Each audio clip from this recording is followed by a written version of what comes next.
Hi, everybody. Welcome to the QB School. Today, Carson Wentz. What went wrong? You are welcome for that. Let's get into it. Welcome to the QB School.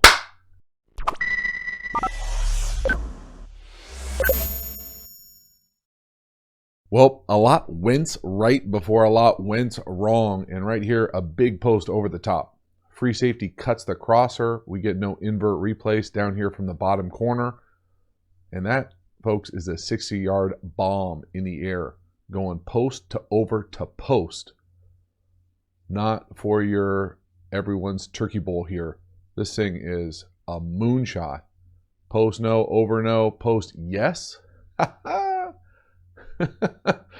Running past the deep back judge's coverage too. That thing is a bomb. So what's going on here? First, love the little motion, play action, dress it up. What's really happening here coverage-wise is that the free safety can't be right. And so when we get this big post for the touchdown over the top, it's paired with a variation of an over here. Everyone's favorite new old NFL play, middle field close killer. So if this free safety stays deep, you're going to work the over to the check down. If that free safety comes up and cuts this over, usually the backside corner, they'll communicate that, cut, over, whatever, and he will replace this. I think I actually have a video on invert replace, and that will make that kind of post throw more difficult. You can certainly out throw that coverage, which probably would happen here regardless. But if you don't do that, you really put this corner in a huge bind. It's essentially a big post versus cover zero with outside leverage. Like it's all bad. And so, on the back end here, not necessarily what you want to live in, but look at the leverage from the corner up top. He's running out of there, bailing out of there. He's thinking he's got middle field help. Nothing. That middle field player cuts the over, and then the corner down here just points to it like, hey, you take him. I got this area of the field. I'll take this third.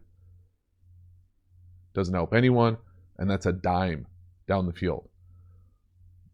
Now, first of all, you have to have the arm strength to be able to throw this thing. You also have to be able to run the rock to get the box to look like this. But do not recommend going post to over. You can see the stripe of his helmet here. He's tracking that over. He's not thinking, you have a middle field safety. You're not thinking, I'm going to have the post over the top. He goes from over, he sees that post cut, and then he just chucks that thing. That's from just past the 30 to the other 10. Dime. Whew. Play action. Thing of beauty. Next one here. A little naked going to the right. I've seen this variation of this play run a number of different times. I think of the Chiefs when I think of this play. Glance, post, wheel with that little hide or sneak flat and over. Seen it as an RPO. Here it says a naked. Again, quarterback-wise, always have to protect that play side gap, your defender. But this is a beautiful little hole shot. You can tell here that the corner thinks that he's going to get that wheel carried by that outside edge defender. But route-wise here, what's going on? This is that post or glance. Here's that quick little wheel. Then where the ball normally goes is this hide or sneak flat coming out the other way, and it's paired with an over. It's just a simple, way to get to what is normally naked spacing out here with a comeback, with whatever. Normally, unless it's zero, you're probably not going to throw this post, and you just read this thing out, and honestly, most of the time you're not going to throw this wheel.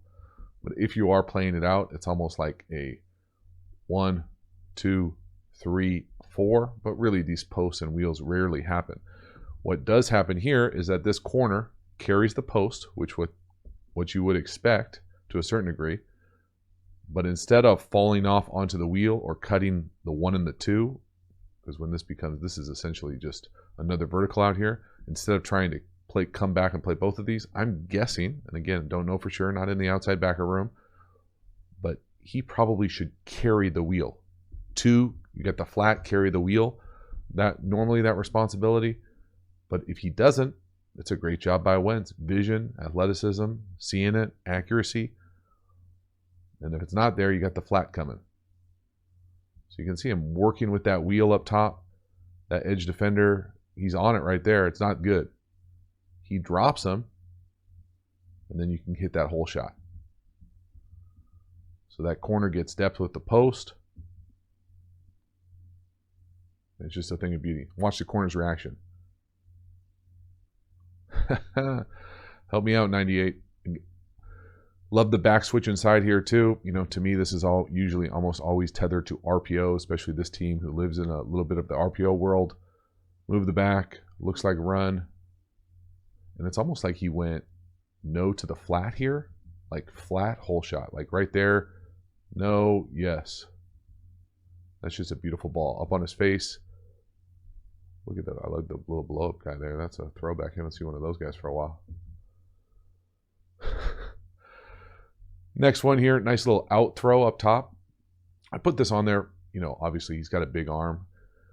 I had to watch this a handful of times just to figure out exactly what the footwork is. I don't necessarily recommend this footwork or have really ever seen it used consistently, but Wentz kind of does it. To me, this is 3 in a shuffle.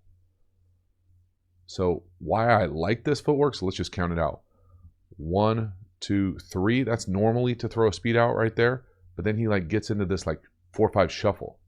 So I'll play it out full speed. It looks, when I'm watching it in real time, it looks funky to me. 1, 2, 3, shuffle back. But what I do love about it is it allows you to get a great base there. Powerful, no heel click. Look at a little bit of anticipation. He's obviously got a strong enough arm where he doesn't need a whole lot of it. But it just is one of those things that, to me, you got to be really athletic to be able to pull that off consistently. And it just seems unnecessary as opposed to taking 3, hitch, and throw it. So, not sure if they're teaching it there, if I'm just naive, don't watch enough Wentz.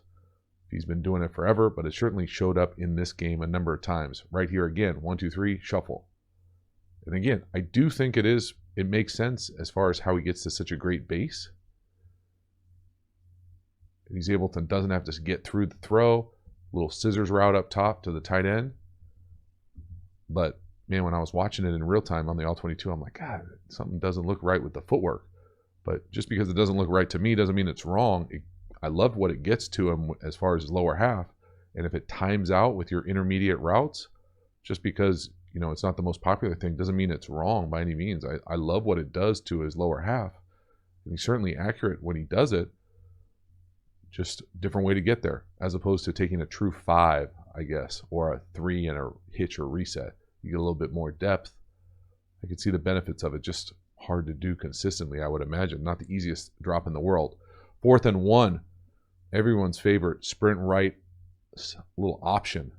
They call this option. It's not true run game option. It's just flat and a whirl up top. And it's great when it works.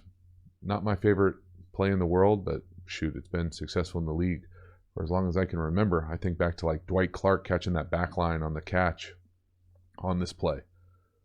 So what is it? I like how they get here, to be honest with you, protecting the edge with the motion.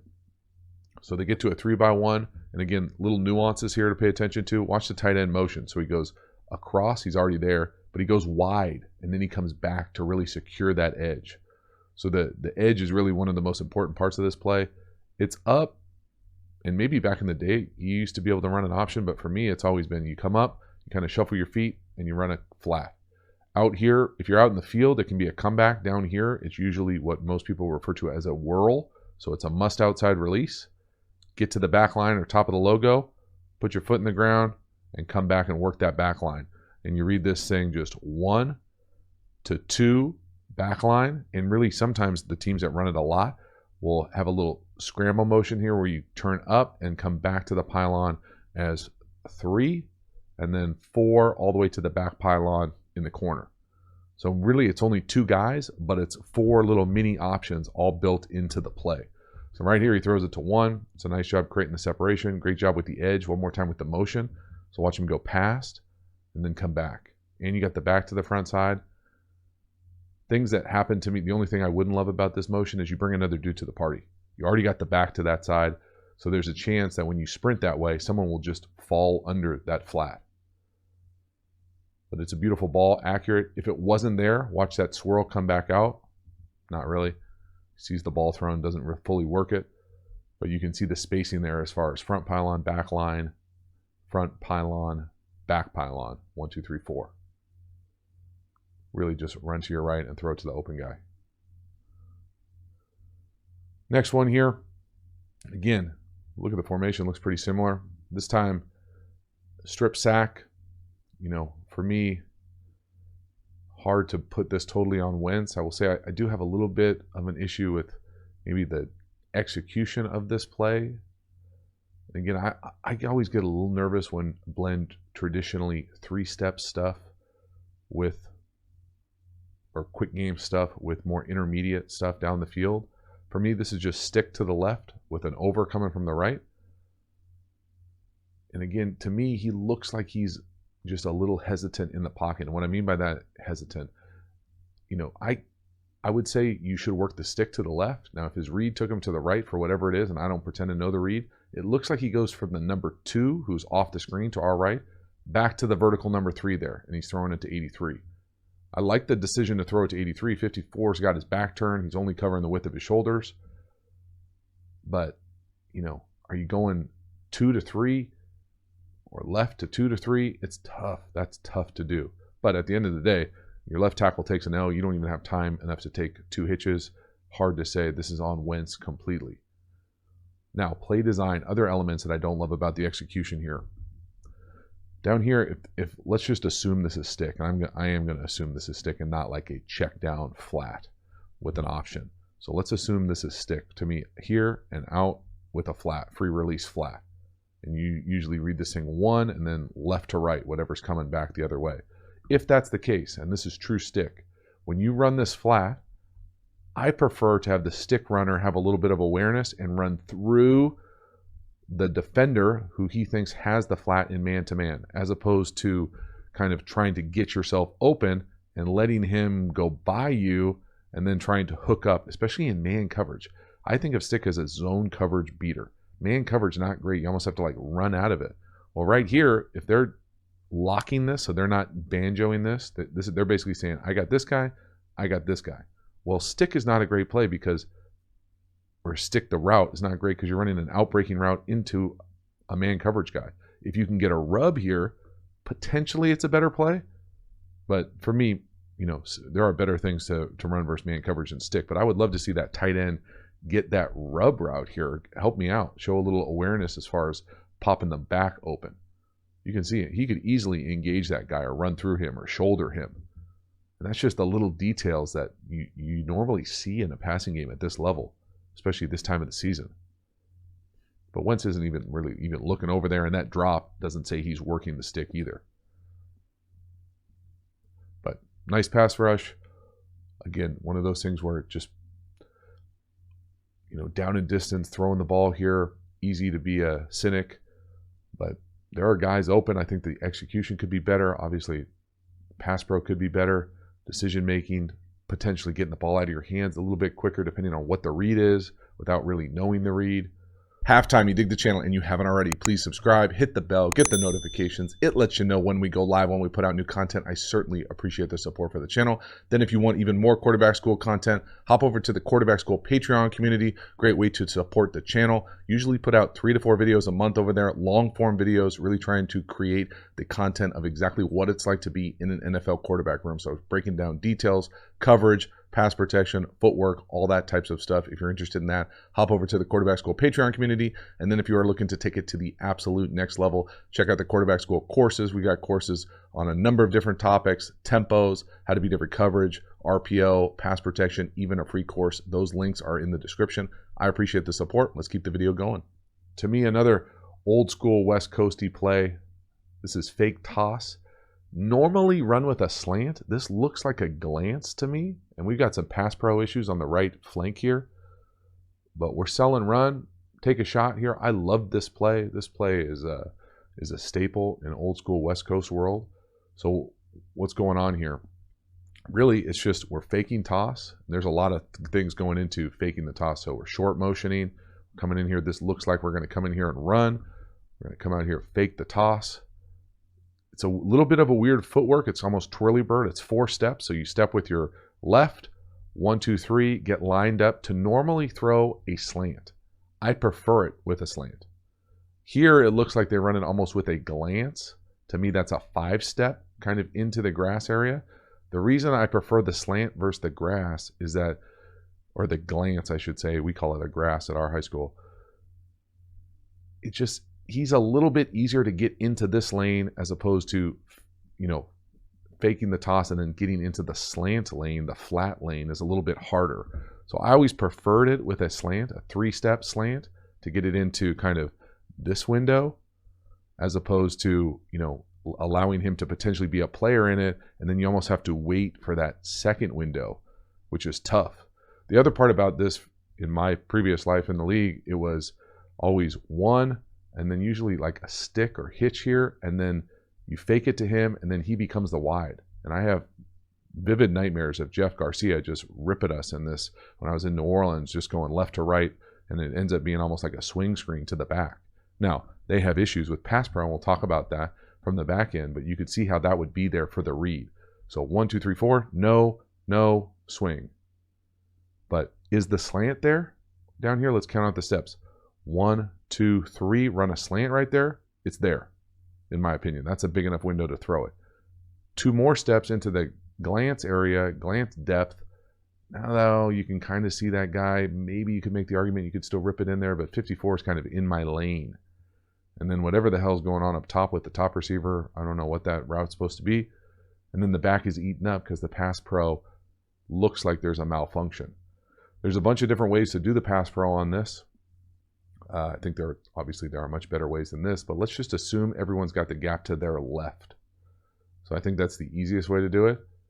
If you're at the lower levels of football, it's certainly the way to do it.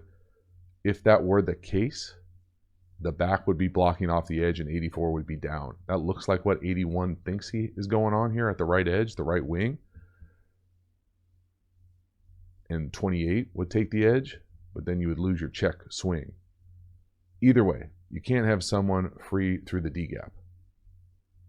Can't play quarterback like that. It's just, there's an issue, or whatever it is. The other thing about blocking it this way is it just doesn't look like toss, right? That looks like full slide protection. So there's a bunch of different ways you can do the protection. This is not pass protection school, although it's certainly relevant in the quarterback world. But right here, you just have to have that thing secure. Next one here, just a big, terrible pick. I really like this play. I think that the decision is not bad. The throw and the accuracy down the field lets him down. Wide receiver's got to make that tackle on a turnover. These plays happen in football. You got to minimize it as best you possibly can. That usually means the near wide receiver or eligible has to make the tackle on an interception. This is old school, when I'm used to calling T-counter boot, but really it's you fake it to the tailback. He's in the flat as the number one read. There's an over. And then these posts have become more and more in vogue just because of how teams are covering those overs on the backside. And if they're playing man and running with it and there's nobody back there, these pumps or posts are really great throws. It really comes down to one thing that kind of Wentz doesn't get right here. So what's going on play-wise here? We're faking it to the back. So coming out, reverse out, faking it to him, and we're booting out. You fake it to the back, and then the back is in the flat. That's almost where the ball goes 75% of the time. Paired with usually just an over. And then right here, they've got what I'm used to calling like a pump, where you fake that flag and then come back and run the big post. And let's just talk about just this route. So when you come back, and really it's just a post, however you get there, when they set this angle, the quarterback can throw it anywhere down the line to this side. You cannot, I repeat, you cannot let him come out, whatever it is, set that post, and then throw it to this side of the stem. It's much harder for those guys to go here and lean back in this way as opposed to going here, and you have all this grass. You can really almost like banana that thing, put it like way out here and allow him to go kind of carve it off to go get it. But you can see here, we'll pause it right when he lets it go, when that wide receiver picks that post angle at the top. So he leans on it, and then he's got him. Okay, now that free safety still has him by leverage, but there's the line. You can't throw that thing. He picks the line. That's the line that he's going to take right here. You can't throw it over here. It's got to be this side and allow him to kind of shave this thing off to protect the throw from the DB. You could also make the argument that this is just not open. Don't throw this. Again, one more time, just watch that route up top. Leans on the flag or corner, comes out of it. That's his lane. You can't throw it back the other way. And yeah, the DB kind of is in great position to force him down. That's certainly a great play on the ball for any DB. But man, that's a throw that I'm sure he would love to have back. And I don't mind the aggressiveness anytime with those types of things. We're taking a shot, just knowing where you can miss and where you can't miss. I think it's hard for many quarterbacks, especially when you're throwing these deep balls to your left, because the spin of the ball will almost always take it back to the right. But you can see, I mean, that's just a really hard adjustment. If he lays it out to the left at all, he's got better position, can go make a play. But man, when that ball's up in the air like that, you would love to see him play DB there and not let that DB pick that ball off, or at worst make a tackle and it's like a nice punt. Just really tough. And then that's kind of what went wrong as far as just little small accuracy things, as far as being able to not hit on some of those big shots. Then this last play of the game, I really like this variation of a Hail Mary. I like it even better out of a full like squeeze formation, to really think, oh, we're going to get it in tight. And what I mean by that is what they're doing here. I like a lot of it, the idea of it. The throw obviously comes up a little short. I also don't like the angle of the wide receiver. But what they're trying to do here is almost tailpipe them up top. So normally, there's a bunch of different ways you can do Hail Marys. I prefer a Hail Mary where it's almost full squeeze. So you get like all 4 guys coming down to one area. But if you're going to do it like this, where let's pretend we're spreading out and we're trying to sell this true Hail Mary. These guys are coming over here like this. This second guy, he's almost tailpiping him here in the back. And then he puts his foot in the ground and comes out. Because really, they're thinking, oh man, if we could get a 1-on-1 Hail Mary, that's better than a 8-on-4 Hail Mary. So I love that idea. The route here for me needs to set this angle to the back pylon. It's really important as far as the landmark. So that again, if you miss here and your feet are in the end zone. Now you also have to have the arm strength to rip this thing 50 yards across the field. But let's assume he does. So for me, he sets this thing a little shallow. And of course, the ball doesn't go exactly where he wants either. So just little details about landmarks, especially in the pseudo red area here for these types of end of game plays. So watch that angle the wide receiver comes out at right there. He's coming out too flat. He's coming out at the 5. He needs to come out to the back pylon to allow that quarterback to shave it down. And it's going to be a 1-on-1. I mean, what more could you ask for? A 1-on-1 in a Hail Mary situation to go get that. The other DB back there makes a nice job and eventually gets over there when he sees it. But again, a 1-on-2, 1-on-1.5. I like the idea of what they did there. And then, of course, just finding a way to get this ball off. Other thing to pay attention to wise here, especially in these end-of-game situations, most teams will have some variation of set the pocket and then intentionally bail out. Most quarterbacks will also do it to their right or their throwing arm. So you can see right here how they're rushing him. 2 on his throwing arm, trying to keep him in the pocket. They do a nice job pinning him here with the back. Then if he could just kind of step up there and really let that thing rip, as opposed to, relying on the big arm, no hitch, just puts his foot in the ground and it comes up short. Rolls in the water. So that is a wrap. Carson Wentz, some nice plays, some big plays, some accuracy issues, maybe some unique footwork things, lots of things to continue to build on. It's been an interesting journey watching his kind of ball go up and down and people fall in love, out of love with what he's bringing to the table. I personally think he brings a lot of tools to the table, and it's going to be exciting to see how Indy fares here down the stretch. Let me know what you thought of the video. I appreciate it. I will see you next time. Have a good one.